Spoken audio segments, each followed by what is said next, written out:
সকালবেলা ঘুম থেকে ওঠার সাথে সাথেই মা বানিয়ে দিয়েছিল কফি। আর এই ঠান্ডার মধ্যে গরম গরম কফিটা খেতে এত ভালো লাগে কি বলবো।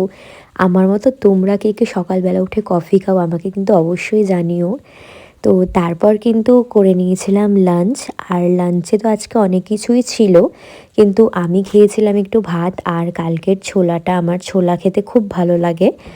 আর লাঞ্চ করার পরে কিন্তু বিকেলবেলা রেডি হয়ে বেরিয়ে পড়েছি দিদাবাড়ি যাওয়ার জন্য, একটু দরকার ছিল সেই জন্যই গেছি। আর যাওয়ার সময় মঞ্জিনিস থেকে একটা খাবার কিনে নিয়ে গেছি, ওই চিকেন পিৎজা। তো তারপর কিন্তু দিদাবাড়িতে এসে পিৎজাটা গরম করে খেয়েও নিয়েছি। আর ওই কাজটা মিটিয়েই আবার বেরিয়ে চলে এসেছি রানাঘাটে। আর রানাঘাটে এসেই কিন্তু চলে এসেছি বাজারে একটা জিনিস কেনার জন্য। আর এই যে গেট সব সময় বন্ধ, আর কুয়াশাটা জাস্ট দেখো তোমরা। আর তারপর কিন্তু বাড়িতেও চলে এসেছি।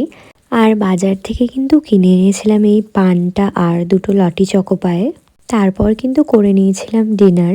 আর আজকের ডিনারে মা বানিয়েছিল আলু পরোটা, আর তার সাথে খেয়েছি গরম গরম চা। আর ডিনার করার পরে কিন্তু খেয়েছিলাম ওই পানটা। তো চলো আজকের ভিডিওটা এখানেই এন্ড করছি। ভালো লাগলে অবশ্যই একটা লাইক করে দিও। Good night.